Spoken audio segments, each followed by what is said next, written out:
Have you ever woken up with a heavy sensation in your chest that no good night's sleep or temporary joy could wash away?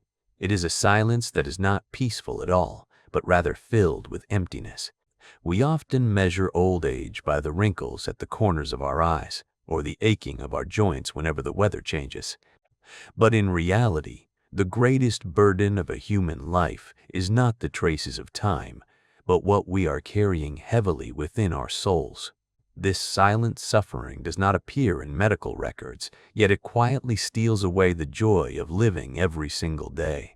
It consists of late regrets, shattered expectations, old stories we keep replaying in our minds, and the masks we have never dared to take off. The Buddha once taught, holding on is suffering, letting go is freedom. The next step of your life does not necessarily have to be about trying to achieve more or fixing what has been lost, but rather learning how to drop the stones that are weighing down your shoulders. This video will walk with you through 6 burdens that you can set down right now to find lightness in every breath. Letting go of relationships that harm your inner peace. As we enter the autumn of life, a silent shift takes place within the consciousness of every individual. We are no longer eager for noisy parties, empty praises, or endless social obligations. What our souls truly hunger for at this moment is peace, a state of deep stillness at the bottom of the heart rather than just a quiet space outside. However, many of us are still imprisoning ourselves in toxic relationships because of a mistaken belief that loyalty means enduring hurt. Even with close family members, we often confuse sacrifice with allowing others to drain our energy. The Buddha taught that clinging is the root of all suffering.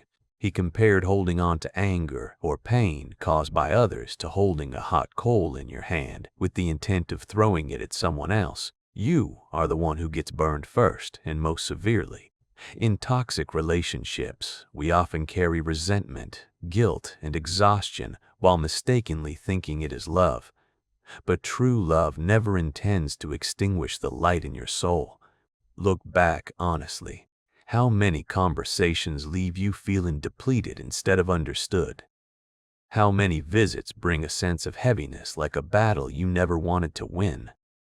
Such endurance is not compassion, it is an attachment to suffering. In Buddhist practice, wisdom lies in knowing how to let go with loving kindness. Letting go here does not mean leaving in hatred or bitterness, but rather a gentle understanding that your soul deserves space to breathe and heal. Freeing yourself from relationships that erode your tranquility is not an act of betraying anyone. It is a journey of choosing freedom. Imagine you are wearing a backpack filled with heavy stones and walking on a long journey. At some point, you have only 2 choices. Either continue dragging that burden out of habit or set it down to walk more lightly. Toxic relationships are those very stones. The moment you set them down, your footsteps will become graceful, your breath deeper, and life will belong to you once again. This is not about cutting off all contact in a fit of rage, but rather the time you need to ask yourself a direct and powerful question: is this relationship nourishing me, or is it draining me? If the answer is erosion, then letting go is not cruelty. It is an expression of wisdom.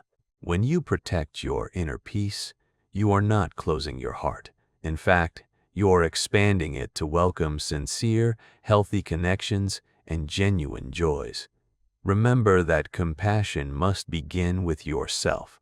Protect the flame within, choose peace, and believe that when you let go of what harms you, you finally have enough space to receive the things that heal your heart.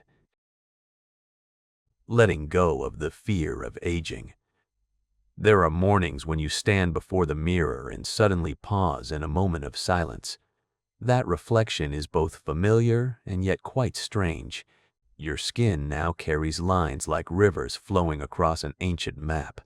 Your shoulders have begun to slump more gently compared to the years full of youthful strength. Your eyes still shine, but it is a different kind of light than before, softer, deeper, and steeped in the experiences of time. In that fleeting second, perhaps you will wonder when exactly you became old.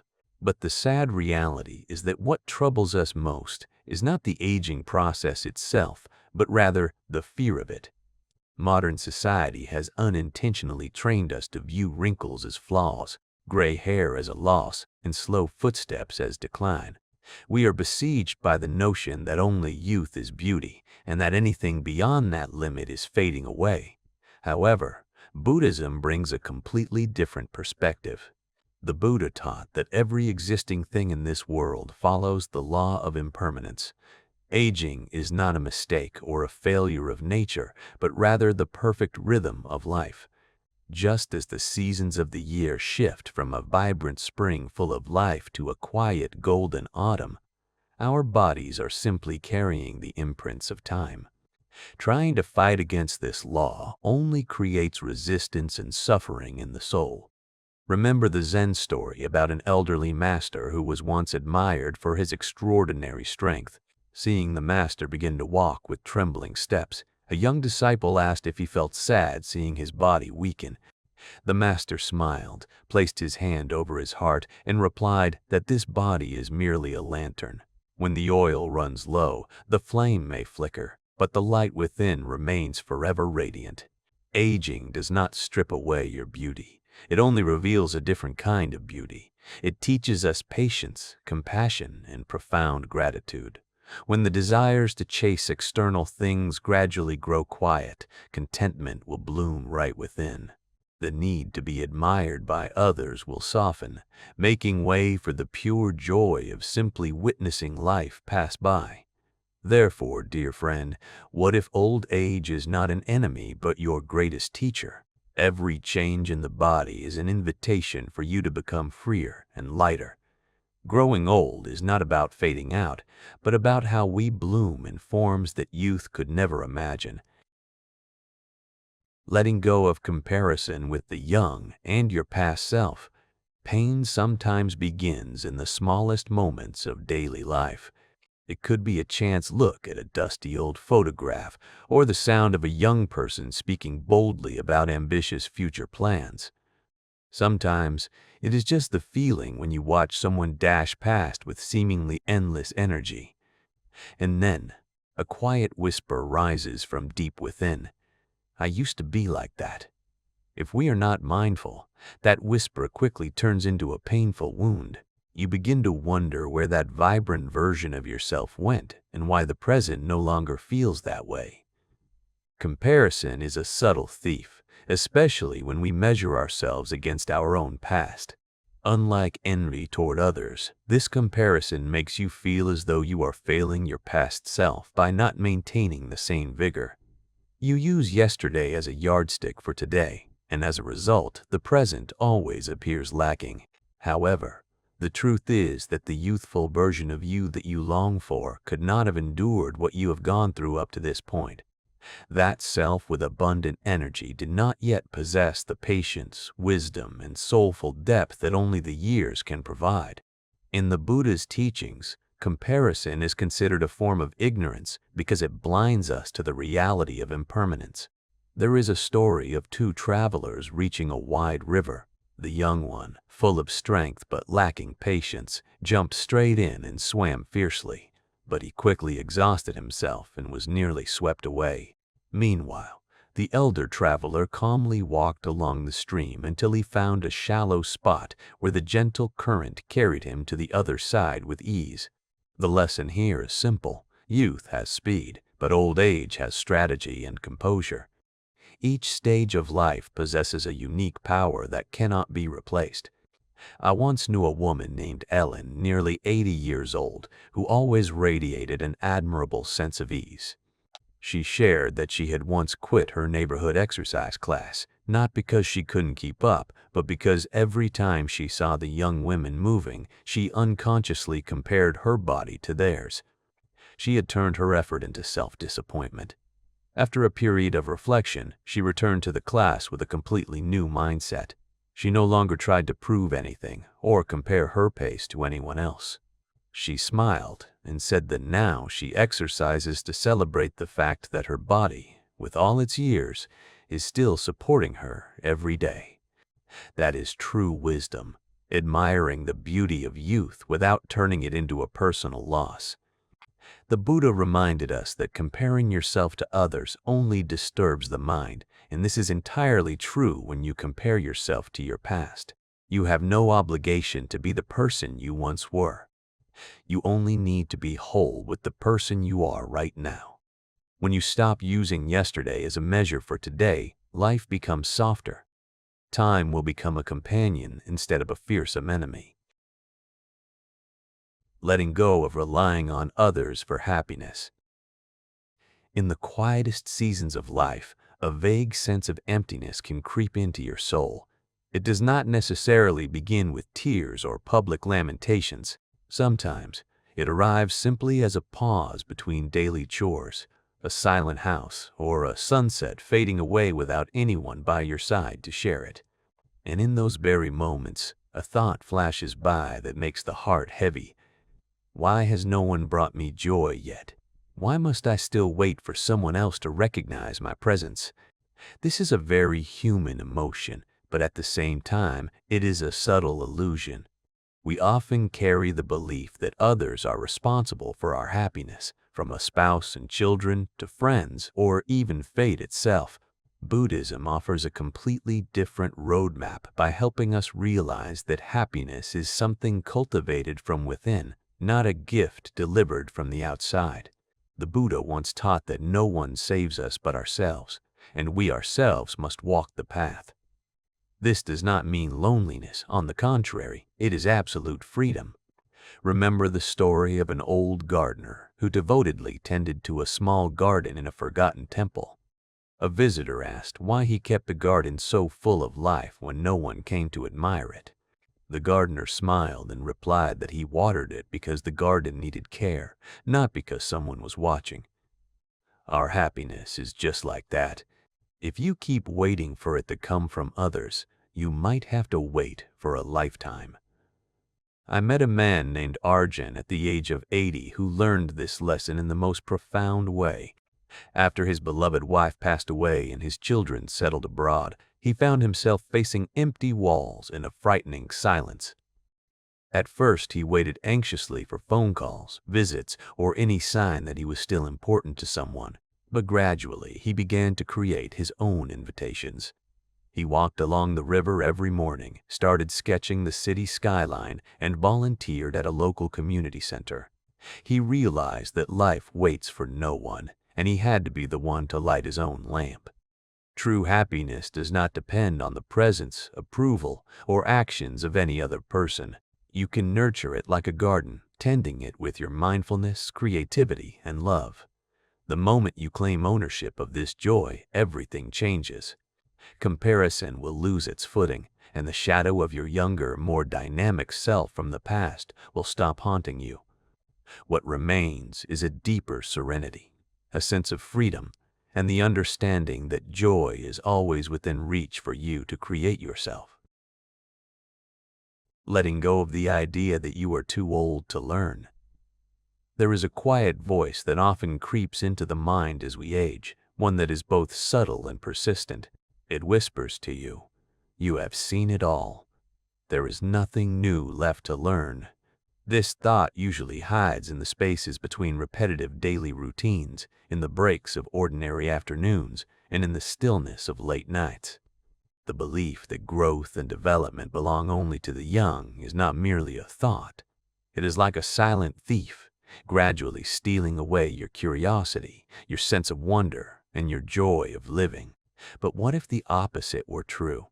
What if life's richest lessons do not come during youth when we are always in a hurried chase, but rather in the later years when the noise of the world has settled and the soul begins to speak? In Buddhist philosophy, a mind that is always willing to learn is considered a form of awakening. Wisdom is not a final destination, but a continuous process of observing, questioning, and perceiving everything through a fresh lens. There is a story of an elderly Zen master named Haruto, who, despite being over 80 years old, still embraced each day as if it were his first. One morning, a curious young student asked him why he continued to perform the same rituals every day with such devotion. Haruto smiled, his eyes sparkling with brilliance, and replied that it was because every passing day is entirely different. A beginner notices everything, but a true master realizes how much there is still to discover. His hands, though calloused by decades of practice, were always filled with the energy of curiosity.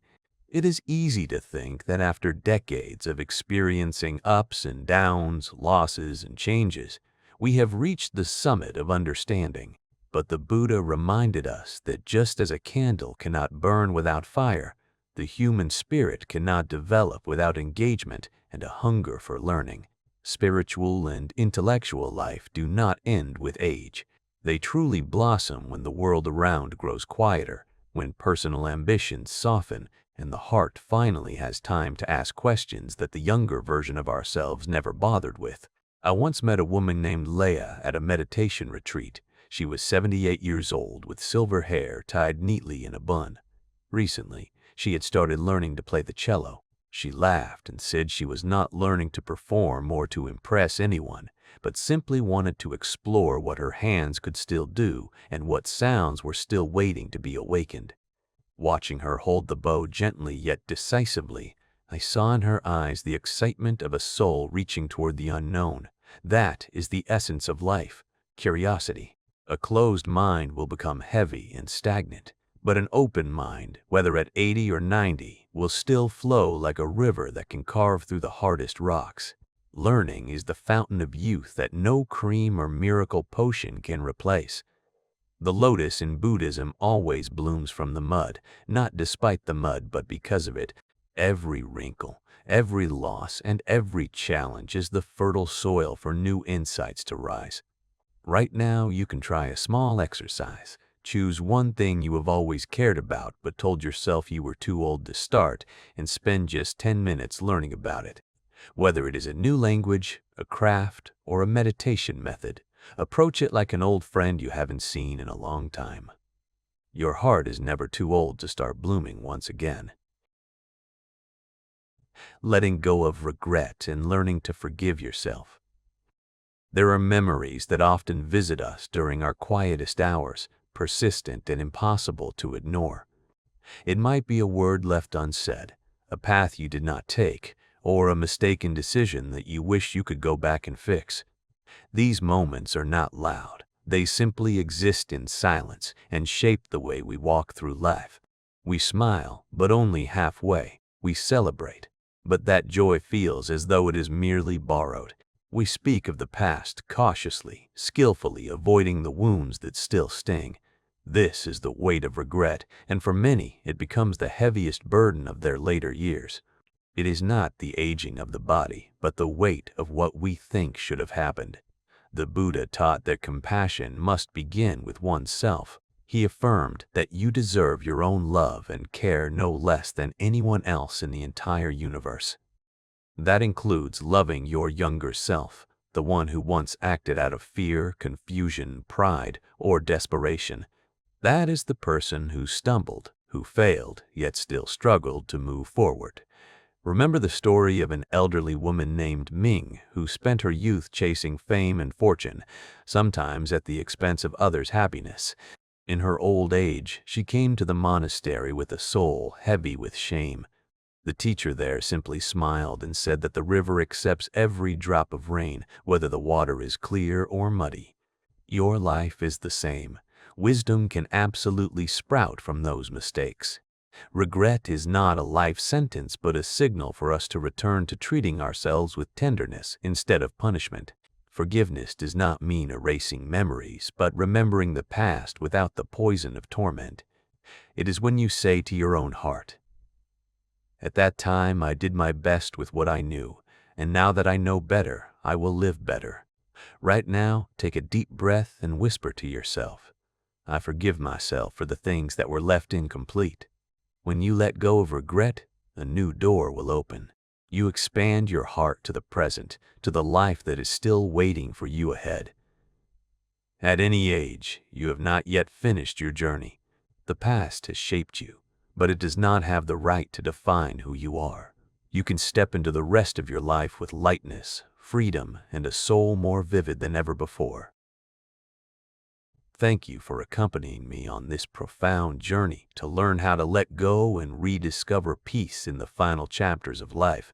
Together, we have explored 6 precious lessons, from releasing toxic relationships to embracing aging as a natural gift, from stopping the comparison with the past to creating your own happiness, and finally, rekindling curiosity alongside self-forgiveness.